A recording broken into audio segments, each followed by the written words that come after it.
예, 저는 이 연구를 하게 된 배경이 물론 교내 연구에서 어떤 주제를 선정하는 것이 있는데요. 실제로 이제 지금 우리가 사실 뭐 오늘 제주도에 오시면서 공항에 대기하거나 또 아니면 잠자기 전까지 아마 거의 우리는 이제 소위 컨텐츠에 많이 노출되어 있는 그런 시대를 살아가고 있고 그런 여러 가지 어떤 선택을 하게 된 과정에 대한 것들은 워낙 다양한 변수들이 있긴 한데 제가 이제 이 연구에서 좀 많이 좀 중점적으로 보게 된 거는 네, 잘 안 된다.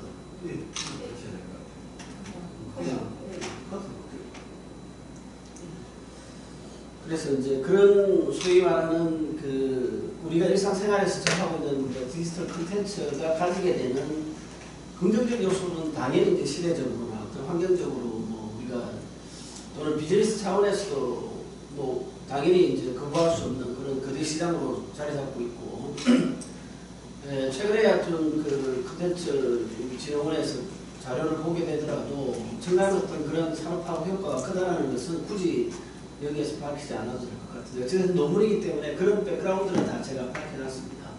이런 과정에서 가지게 되는 다양한 긍정적인 요소 외에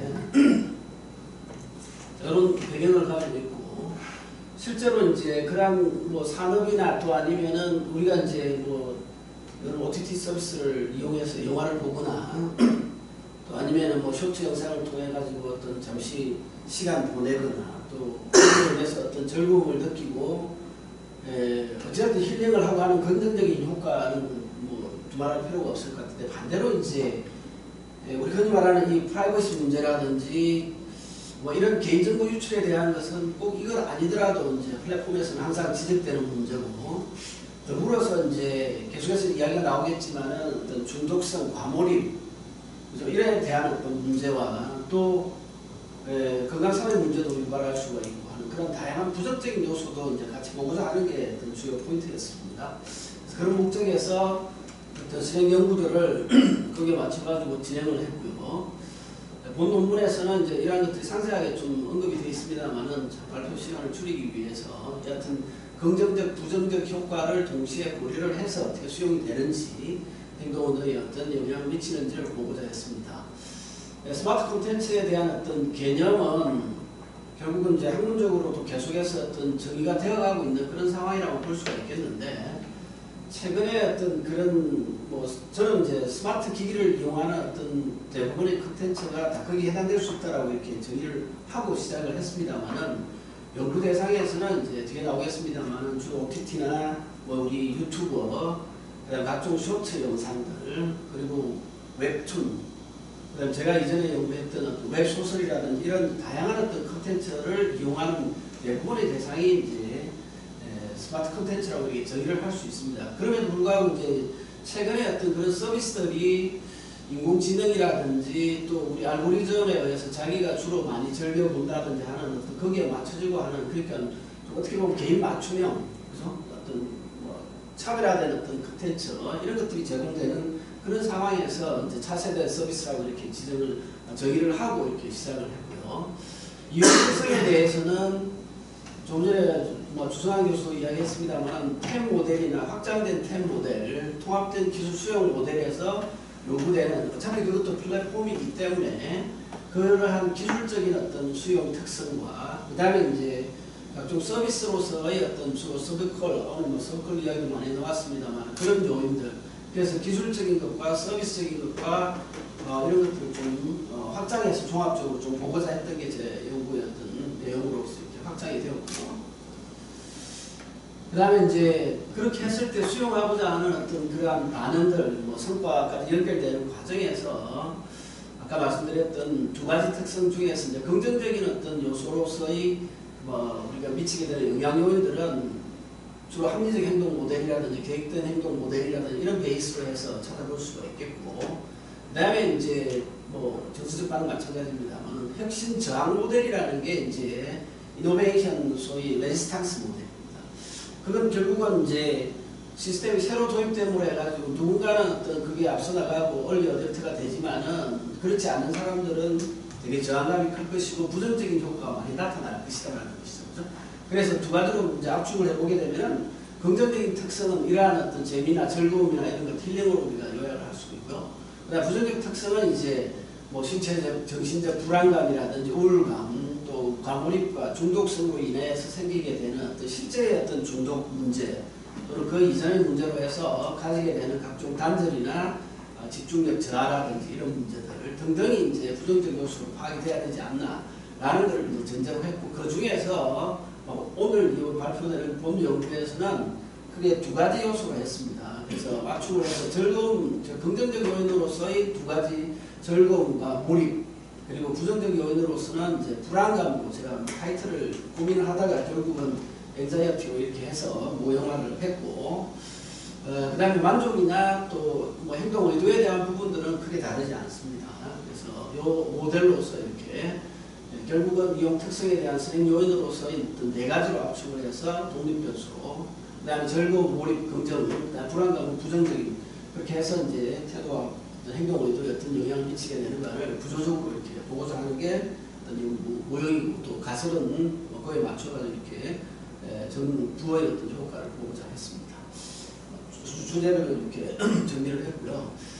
조작적 정의는 이제 뭐 기존에 있던 그 선행 연구들을 바탕으로 하면서 스마트 콘텐츠라는 거에 대해서 좀 이제 조작적 정의를 맞춰가지고 했습니다. 예를 들면은 스마트 콘텐츠를 통해서 다양하고 유익한 정보를 제공하고 효율적으로 그 목적을 달성하는데 도움이 된다고 하는 그런 사용자가 지각하는 정도, 대부분의 어떤 거기에 맞춰서 유용성, 편의성, 상호작용성, 안정성을 정의를 했고요.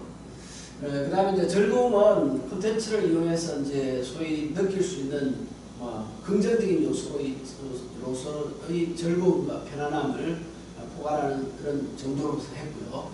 특정 항목들은 참고로 보시면 될 것 같습니다. 몰입 마찬가지입니다. 뭔가에 빠져서 집중력과 그 다른 뭔가 일을 잊어버리고 하는 몰두하는 상태라고 이렇게 정의를 내렸습니다. 긍정적인 해석을 했고요. 그다음 불안감은 콘텐츠 이용 과정에서 어떤 위험 가능성으로부터 비롯되는 부정적 정서 반응으로 했고, 이러한 두려움과 그 다음에 개인정보 이런 것, 그 다음에 여러 가지 어떤 부작용으로서 또는 자기 스스로 느끼게 되는 어떤 중독성에 대한 어떤 불안감이나 걱정, 후회 이런 것들을 주로 담아냈습니다. 앞으로 연구에서도 더 확장을 하고자 하고 있고요. 나머지는 이제 비슷합니다. 이렇게 했고, 이제 실제 조사는 6월 1일부터 한 1개월 정도 시작을 했고요. 파일럿 테스트는 그 전에 5월 말에 대상을 해서 여러 가지 설문 조정을 좀 했고요. 설문은 이제 주위에 있는 학생들 온라인 또 오프라인을 병행해가지고 해서 설문의 어떤 그런 회수율을 높였습니다. 그래서 한 330부 정도가 회수가 되었고, 그 중에서 10부를 부정적인 것들 제외하고 320부를 대상으로 했고요. 실증적 연구는 이런 과정을 거쳐서 했고, 구조방정식 모델 분석을 통해서 가설 검증을 하고자 했습니다. 대체로 남녀 성비는 비슷하고요. 주로 이제 어떤 콘텐츠 특성상 20, 30대가 주류를 이루고 있고, 그 다음에 회사원, 학생이 주류를 이루고 있습니다. 주로 이제 20, 30대다 보니까 적절하게 어떤 플렉스빌리티가 확보가 된 것 같고요. 학력도 되게 대학 학생이나 또는 졸업 직장인들이 대상이 됐습니다. 일반적인 어떤 이용 행태를 좀 보니까 다 여러분도 아마 비슷할 것 같은데, 유튜버를 이용하는 사람이 가장 많았고, 인스타그램, 쇼츠, 특히나 이제 요즘 숏폼이라는 부분이 아마 여러분도 다 아마 그렇지 않나 싶은 어떤 추세들을 잘 반영하고 있고, 그 다음에 스마트폰을 가장 많이 이용하고 있고, 콘텐츠 이용 기간은 제가 좀 더 세분화할 걸 하는 생각이 드는데, 대부분 이제 서비스들이 오래됐기 때문에 5년 이상 된 그러한 이용자들이 거의 절반을 넘어가고 있는 그런 상황이었습니다.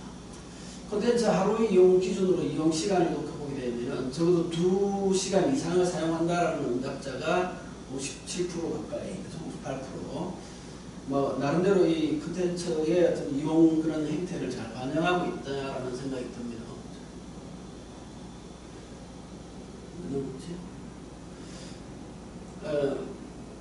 빈도 이게 그 탐색적 요인 분석 표가 갑자기 안 나타나지. 그런데 이게 다 있는데, 그래서 탐색 요인 분석은 신뢰도라든지 이런 부분은 잘 확보가 되었고요. 그 다음에 이제 확인적 요인 분석에 있어서도 이제 집중 타당도와 이제 뭐 기타 이제 실제 어떤 측정 변수들이 어떤 정제가 되고 하는 과정들이 이제 적절하게 진행이 되었고요. 여하튼 이 과정의 표가 이제 두 개 나타나고 있습니다. 그래서 대체로 이제 0.9 이상, 8 이상, 그래서 7 이상이 되고 있고, MB 값은 전체적으로 0.5 이상이 잘 나타나고 있습니다. 이게 좀 문제가 있습니다. 여하튼 그 내용들이 지금 언급이 되고 있고, 상관관계 분석을 통한 어떤 판별 타당도 분석에 있어서도 이제 MB 값의 어떤 그 루트 값, 흑에 대한 뭐 각각의 어떤 상관계수 값들이 이제 초과되는 값이 없기 때문에 판별 타당도도 잘 확보가 되었고요. 가설 검증 결과입니다. 그래서 전반적인 어떤 저도 여기 CFA 학과하고 이거는 놓쳤네요. 그죠? 여기 나타나지 않은 본 논문에 있습니다.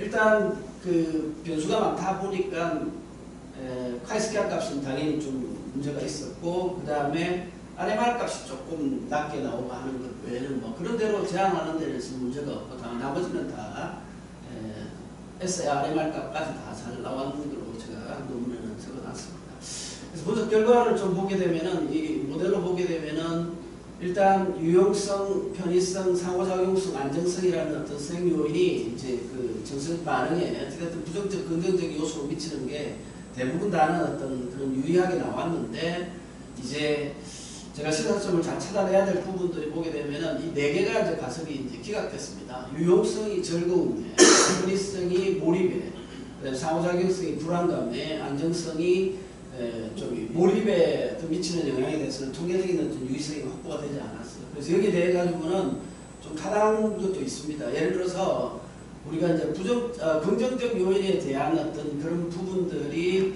예를 들면은 뭐 안정성이 아니고 그 유용성 부분에 대한 것들은 실무적으로 어떻게 해석해야 될지, 뭐 유용하기 때문에 즐겁다라는 어떤 이런 동치관계는 형성되지 않을 수도 있다라는 것을 이제 이 내용에서 볼 수가 있고요.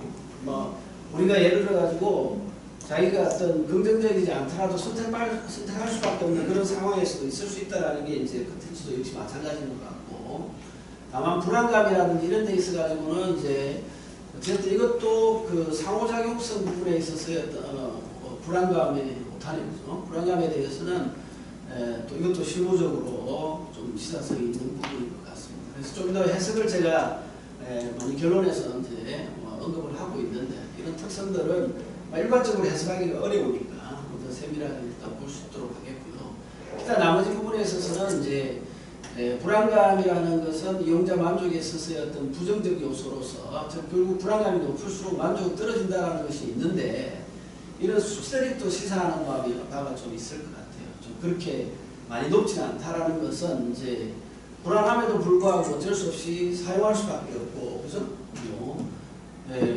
밤에 잠 잘 때까지 침대에서도 계속해서 뭔가를 보다가 자고 하는 그런 것들은 뭐랄까 이 오늘날의 어떤 현 시대를 살아가는 이 디지털 우리 그 뭐랄까 이 세대에 있어서는 뭐 그런 여러 가지 반영들을 여기 지표들도 반영하고 있다라는 생각을 제가 해봤고, 나머지 지표들은 다 대부분의 수행 연구들하고 비슷하게 이렇게 나오고 있습니다.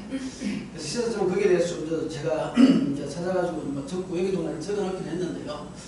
일단 시간 관계상 앞에 말씀드린 내용으로 대할 수 있을 것 같아서 추후에 있어가지고 우리가 보게 되면은 일단은 몇 가지 문제들은 계속해서 이 꼭 굳이 스마트 컨텐츠가 아니더라도 가지게 되는 플랫폼의 특성, 좀 전에 뭐 부동산 플랫폼도 마찬가지고, 그러니까 지금까지 되게 이제 아날로그가 디지털화 되고 또 뭐 스마트화하는 그런 과정에서 가지게 되는 문제는 여전히 상존하고 있는 것 같습니다. 결국 뭐 안정성에 대한 문제라든지 개인적인 보안 문제라든지 이런 것들이 있는데, 여기에서 좀 더 확장하고 싶은 건 뭐냐면 이제 아까 그 불안감에 대한 부분들을 이제 잘 해석을 제가 이제 했는데, 결국은 이제 청소년들이나 실제로 제가 이제 뭐 고등학교도 이제 최근에 입시 때문에 방문해 오고 하는데 쌤한테 들어보게 되면 제일 학생들한테 적이 뭐냐면 폰이라고 하더라고요.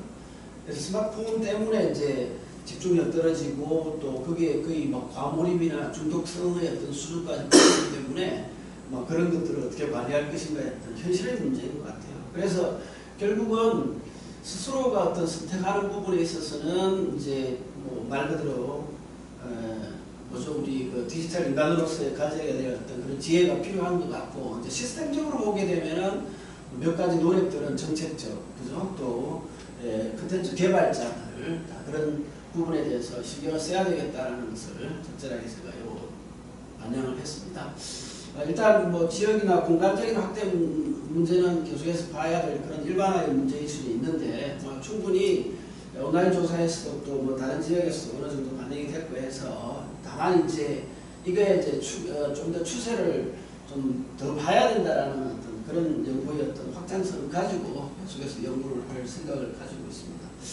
요 본 연구는 일단 지난번 과거에 했던 그 웹소설에 관계되는 연구하고 이게 스코프스에 발표했던 그런 내용들의 좀 더 확장품으로 제가 했고, 제목이라든지 이런 부분들은 교내 연구의 어떤 그런 부분이기 때문에 막 어떤 그대로 진행을 해야 될 수밖에 없고 해서 이렇게 마무리를 일단 하고자 합니다.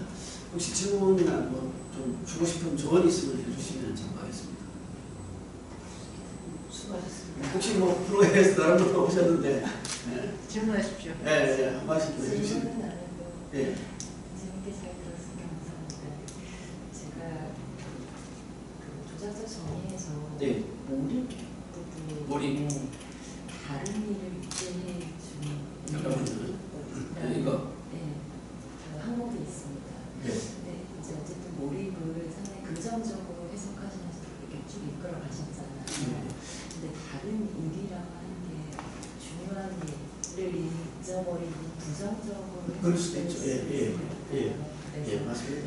그래서 몰입이 과몰입과 맞아요. 그냥 몰입의 긍정성, 부정성이 오케이. 뭔가 혼재돼 있고 네. 한목도 약간 그런 느낌이 있어서 저도 그랬습니다. 해석하실 때 그런 부분을 네. 감사합니다.